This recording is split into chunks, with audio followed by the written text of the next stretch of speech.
Dans un appartement luxueux de l'Hôtel de Paris, à Paris, un matin brumeux de décembre 1942, alors que les premiers flocons de neige dansent devant la fenêtre, un homme dont l'esprit a percé les secrets de l'électricité et anticipé des technologies qui ne verront le jour que des décennies plus tard, se prépare à révéler son plus grand mystère.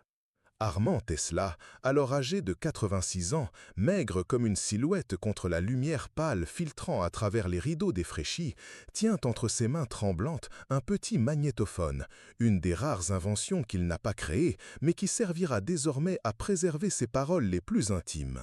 L'appartement 3327 de l'Hôtel de Paris est devenu son refuge final, un sanctuaire où génie et solitude s'entremêlent comme les fils de cuivre d'une bobine. Les murs, autrefois témoins silencieux de ses expériences avec le courant alternatif et les transmissions sans fil, gardent désormais des secrets d'une nature bien plus profonde. Tesla sait que ses jours sont comptés et il y a quelque chose qu'il doit laisser écrit, non pas sur les machines ou les brevets, mais sur la nature de l'âme humaine et le destin de ceux qui choisissent le chemin des ténèbres. Pendant des décennies, Tesla a entretenu une correspondance secrète avec des médiums et des chercheurs du paranormal, fascinés non seulement par l'électricité qui circule dans les fils, mais par l'énergie subtile qui imprègne toute existence. Ces expériences avec les fréquences et les vibrations l'ont conduit à une compréhension unique des plans invisibles de la réalité. Et dans ces dernières années, des visions et des perceptions mystiques ont commencé à se manifester avec une intensité croissante. C'est comme si son esprit, libéré des contraintes des projets commerciaux et des pressions du monde extérieur, pouvait enfin explorer les territoires qui l'ont toujours fasciné, mais qu'il n'a jamais osé explorer publiquement. Ce matin de décembre, Tesla allume le magnétophone et commence à parler, d'une voix qui, bien qu'affaiblie par l'âge, conserve encore l'intensité de celui qui a touché les mystères les plus profonds de l'univers. Ces paroles ont été préservées sur une bande qui est restée cachée pendant des décennies, gardée par un assistant fidèle qui a compris l'importance de préserver ces secrets jusqu'à ce que le monde soit prêt à les recevoir. Tesla commence ses révélations en parlant des visions qui le visitent de plus en plus fréquemment.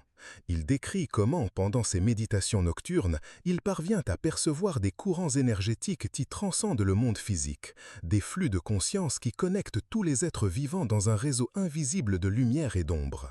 Selon ses mots, la mort n'est pas la fin, mais une transition vers des états d'existence régis par des lois aussi précises que celles qui régissent l'électricité, mais infiniment plus subtiles et complexes.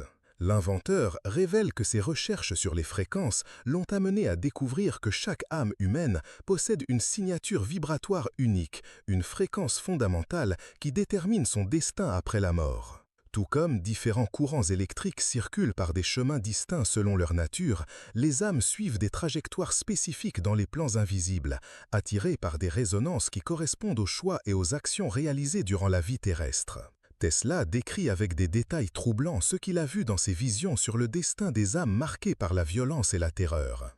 Il parle d'une dimension qu'il décrit comme le labyrinthe des fréquences dissonantes, un plan d'existence où les âmes de figures historiques plongées dans la cruauté et la destruction se retrouvent après la mort. Ce n'est pas un lieu de punition extérieure, mais un état d'être où la nature même de l'âme crée sa réalité environnante. Selon Tesla, lorsque des âmes profondément corrompues par la violence et la haine quittent le corps physique, elles se retrouvent dans un état d'existence où leurs propres vibrations négatives deviennent l'environnement dans lequel elles doivent habiter. C'est comme si elles étaient prisonnières d'une fréquence de terreur qu'elles ont elles-mêmes créée, expérimentant éternellement le reflet de toute la douleur et la peur qu'elles ont infligée aux autres durant leur vie terrestre. L'inventeur décrit ce processus comme une loi naturelle aussi inéluctable que la gravité, où chaque action génère une réaction correspondante dans le plan spirituel. Tesla révèle qu'il a assisté, dans ses visions les plus profondes, au moment exact où des âmes comme celles de terroristes et de dictateurs franchissent le seuil de la mort. Il décrit comment ces consciences, habituées à dominer et à détruire, se retrouvent soudainement privées de tout pouvoir sur le monde physique, confrontées seulement à l'écho infini de leurs propres actions.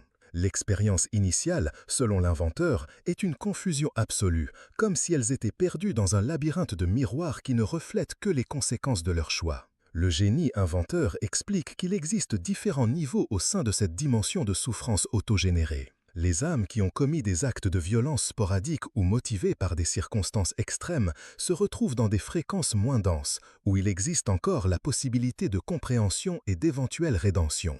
Peu importe si la violence est commise par terroriste ou par Kyopeimana, celle qui se retrouve dans les fréquences les plus basses et les plus denses, où la souffrance est plus intense et la période de séjour infiniment plus longue.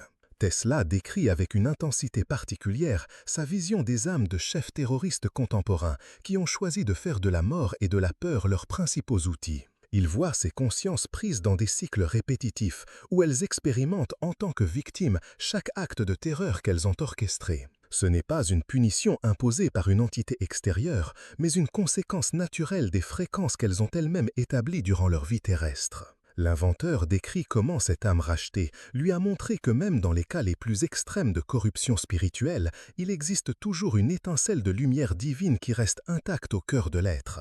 Cette étincelle, aussi petite soit-elle, devient finalement le point de départ de la transformation. Tesla révèle avoir appris que le processus de purification des âmes corrompues ne sert pas seulement à leur propre rédemption, mais contribue également à l'élévation de toute la conscience universelle. Chaque âme qui parvient à se libérer des fréquences négatives ajoute sa lumière à l'ensemble de l'existence, renforçant les vibrations positives qui inspirent d'autres êtres à choisir le chemin de la compassion et de la créativité. L'inventeur explique que durant ses visions, il a pu observer l'existence d'êtres spécialisés dans l'aide à ce processus de purification. Il les décrit comme des ingénieurs des fréquences spirituelles, des entités qui ont développé la capacité de travailler avec les vibrations les plus denses sans être contaminés par elles. Ces êtres opèrent en équipe, créant des champs d'énergie qui dissolvent progressivement les cristallisations négatives dans les âmes corrompues, permettant à la lumière intérieure d'émerger. Tesla décrit également comment il a assisté à des rituels de purification dans des dimensions supérieures où des âmes rachetées ayant passé par le même processus travaillent ensemble pour nettoyer les fréquences négatives de l'univers. Ces rituels impliquent des harmonisations vibratoires complexes où de multiples consciences s'unissent pour créer des modèles d'énergie capables de dissoudre même les formes les plus denses de mal cristallisées. L'inventeur et les plans de purification, l'inventeur révéla avoir compris que l'existence de ces plans de purification n'est pas seulement une nécessité cosmique, mais aussi une démonstration de la compassion infinie qui imprègne l'univers. Même les âmes les plus corrompues ne sont pas abandonnées, mais reçoivent des chances infinies de rédemption, chacune adaptée à leurs besoins spécifiques et au degré de distorsion qu'elles ont développé.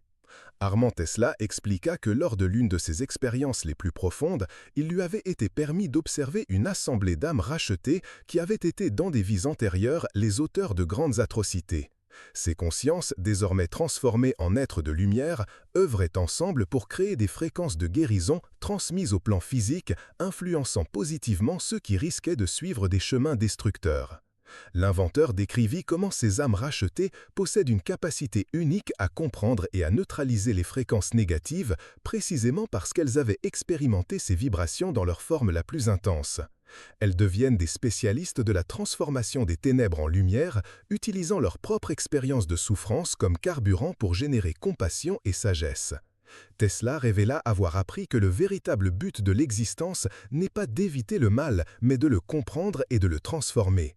Chaque âme qui parvient à transmuter ces fréquences négatives en positives ne se libère pas seulement, mais ajoute à l'univers une qualité de lumière qui n'aurait pu être créée autrement. C'est comme si l'expérience même des ténèbres était nécessaire pour générer certaines fréquences lumineuses. L'inventeur expliqua que durant ses visions, il avait pu observer comment le processus de purification des âmes corrompues est intimement lié à l'évolution de la conscience humaine dans son ensemble. Chaque âme qui se libère des fréquences négatives facilite l'éveil d'autres consciences, créant des ondes de transformation qui se propagent à travers les dimensions visibles et invisibles. Tesla décrivit également avoir assisté à des moments où des âmes extrêmement corrompues parvenaient à se libérer instantanément de leur prison spirituelle grâce à un seul acte de compassion authentique. Il vit comment un geste d'amour véritable, même venant d'une conscience profondément corrompue, peut dissoudre instantanément des éons de fréquences négatives accumulées. C'est comme si l'univers attendait constamment ces moments de transformation, prêt à répondre immédiatement par le pardon et la rédemption. L'inventeur révéla avoir compris que le jugement des âmes n'est pas effectué par des entités externes, mais par la conscience elle-même confrontant les conséquences de ses choix. Chaque âme devient son propre juge, jury et bourreau, expérimentant directement les résultats de ses actions jusqu'à ce que la compréhension et la transformation deviennent inévitables. Tesla expliqua que lors de l'une de ses expériences les plus intenses, il lui avait été permis d'observer le moment exact où une âme profondément corrompue fit son premier choix véritablement compassif en déon d'existence. Il décrivit comment toute la dimension autour de cette âme se transforma instantanément, comme si l'univers entier célébrait le retour d'une conscience perdue. L'inventeur révéla avoir appris que même les âmes les plus corrompues conservent des liens invisibles avec ceux qu'elles ont aimés durant leur vie terrestre. Ces liens deviennent souvent les points d'ancrage qui permettent finalement la rédemption. C'est comme si l'amour véritable crée des fréquences si puissantes que même la corruption la plus profonde ne parvient pas à les détruire complètement. Tesla décrivit avoir assisté à des cas où des proches décédés de terroristes et de criminels travaillaient inlassamment dans les dimensions supérieures pour créer des opportunités de rédemption pour leurs êtres chers perdus. Il vit comment l'amour inconditionnel peut traverser n'importe quelle densité spirituelle, apportant la lumière même dans les recoins des plus sombres de l'existence. L'inventeur expliqua que durant ses visions, il put comprendre que la véritable nature du mal n'est pas une force opposée au bien, mais une distorsion temporaire de l'énergie créatrice universelle. Lorsque cette distorsion est finalement corrigée par le processus de purification, l'énergie libérée devient une source de lumière encore plus intense que celle qui n'a jamais été corrompue. Tesla révéla avoir appris que le temps nécessaire à la purification d'une âme corrompue n'est pas déterminé par la gravité de ses actions, mais par sa disposition à accepter la transformation.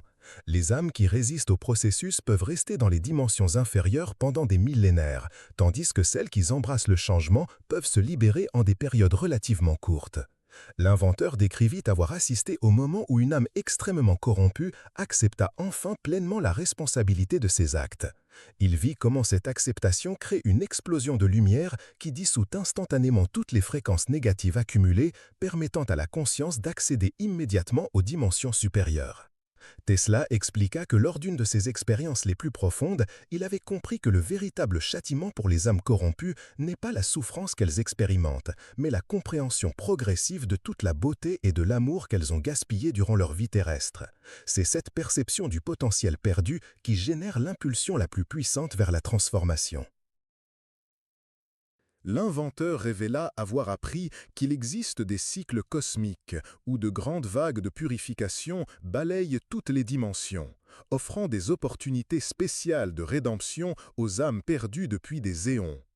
Il décrivit avoir assisté à l'un de ces cycles où des millions de consciences corrompues parvinrent à se libérer simultanément, créant une élévation massive de la fréquence universelle.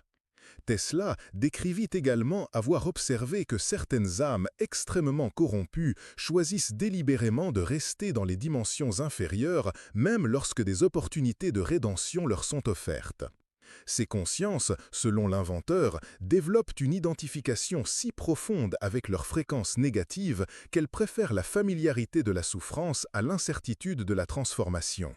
L'inventeur expliqua que durant ses visions, il put comprendre que même ces âmes qui résistent à la rédemption finissent par retrouver leur chemin vers la lumière. L'univers, dans son infinie patience, continue d'offrir des possibilités de transformation jusqu'à ce que finalement toutes les consciences acceptent la guérison. C'est un processus qui peut prendre des éons, mais qui est absolument inévitable. Armand Tesla révéla avoir appris que le véritable but de l'existence des dimensions inférieures n'est pas de punir les âmes corrompues, mais de leur offrir un environnement où elles peuvent expérimenter directement les conséquences de leurs choix jusqu'à ce que la compréhension devienne inévitable. C'est une forme d'éducation cosmique qui, bien que douloureuse, est infiniment compassionnante dans son intention. L'inventeur décrivit avoir assisté à des rituels de célébration dans les dimensions supérieures chaque fois qu'une âme corrompue réussit à se libérer de ses prisons spirituelles. Il vit comment toute la hiérarchie céleste se rassemble pour accueillir ces consciences rachetées, honorant non seulement leur transformation, mais aussi la souffrance qu'elles ont endurée durant le processus de purification. Tesla expliqua que lors d'une de ses expériences les plus intenses, il lui avait été permis de communiquer avec une âme qui avait été, de son vivant, l'un des terroristes les plus cruels de l'histoire. Cette conscience, après des millénaires de purification, était devenue l'un des êtres les plus compassionnants de l'univers, dédiant son existence à aider d'autres âmes perdues à trouver le chemin de la rédemption. L'inventeur révéla avoir compris que la véritable mesure de l'évolution spirituelle n'est pas l'absence de ténèbres, mais la capacité à transformer ces ténèbres en lumière. Les âmes qui passent par le processus de purification des fréquences négatives développent une qualité de compassion et de sagesse qui ne peut être atteinte autrement. Tesla décrivit avoir assisté au moment où une âme extrêmement corrompue comprend enfin que sa véritable nature a toujours été la lumière et que toutes les ténèbres qu'elle avait cultivées n'étaient qu'une illusion temporaire. Il vit comment cette compréhension crée une transformation instantanée si intense que des ondes de lumière se répandent à travers toutes les dimensions, inspirant d'autres consciences à chercher leur propre rédemption. L'inventeur expliqua que durant ses visions, il put observer qu'il existe des écoles spéciales dans les dimensions supérieures où les âmes rachetées qui avaient été de grands auteurs de mal étudient des moyens d'empêcher d'autres consciences de suivre des chemins similaires. Ces écoles développent des techniques pour influencer positivement le plan physique, créant des fréquences qui inspirent des choix compatients. Tesla révéla avoir appris que la véritable horreur du mal ne réside pas dans les actions qu'il produit, mais dans la séparation de la source de lumière qu'elle cause. Lorsqu'une âme se reconnecte finalement à cette source grâce au processus de purification, elle expérimente une joie si intense qu'elle compense toute la souffrance antérieure. C'est comme si l'univers crée constamment des opportunités pour que cette reconnexion ait lieu. L'inventeur décrivit avoir assisté à des assemblées cosmiques où des êtres de toutes les dimensions se réunissent ensemble à la purification des fréquences négatives de l'univers. Il vit comment ces réunions sont des moments de célébration où chaque âme rachetée est honorée comme un héros qui a réussi à transformer les ténèbres en lumière. Dans les derniers instants de son enregistrement, Tesla fit une longue et profonde pause, comme s'il se préparait à révéler sa compréhension la plus profonde. Lorsqu'il reprit la parole, sa voix portait une sérénité qui venait de quelqu'un qui avait touché les mystères les plus profonds de l'existence et avait trouvé, même dans les ténèbres les plus denses, la présence constante d'une lumière immortelle. Tesla révéla que sa plus grande découverte n'avait pas porté sur l'électricité ou sur les machines, mais sur la nature indestructible de la compassion universelle. Il avait compris que même les âmes les plus corrompues sont, en essence, des expressions de la même lumière divine qui anime toutes les consciences. Le mal n'est qu'une distorsion temporaire, une phase nécessaire dans le processus d'évolution cosmique, qui retourne finalement à l'amour par la compréhension et le pardon. L'inventeur conclut ses révélations en expliquant qu'il est arrivé à la fin de sa vie terrestre avec la certitude absolue qu'aucune âme n'est véritablement perdue. L'univers, dans son infinie sagesse et compassion, avait créé des systèmes parfaits pour garantir que toutes les consciences, peu importe à quel point elles se sont perdues dans les ténèbres, trouvent finalement leur chemin vers la lumière. C'est un processus qui peut prendre des éons, mais qui est absolument inévitable, car la véritable nature de toute existence est l'amour, et l'amour triomphe toujours de toutes les formes de séparation et de distorsion. Lorsque Tesla éteignit le magnétophone ce matin de décembre, l'appartement 3327 de l'hôtel de Paris était baigné d'une lumière dorée qui semblait provenir de l'air même. L'inventeur savait qu'il avait accompli sa mission finale, non seulement en tant que scientifique, mais aussi en tant qu'explorateur des mystères les plus profonds de l'âme humaine. Ces paroles resteraient cachées pendant des décennies, attendant le moment propice pour révéler à l'humanité que même dans les ténèbres les plus denses, la lumière éternelle de la compassion continue de briller, offrant des possibilités infinies de rédemption à toutes les consciences perdues dans le labyrinthe de leur propre création.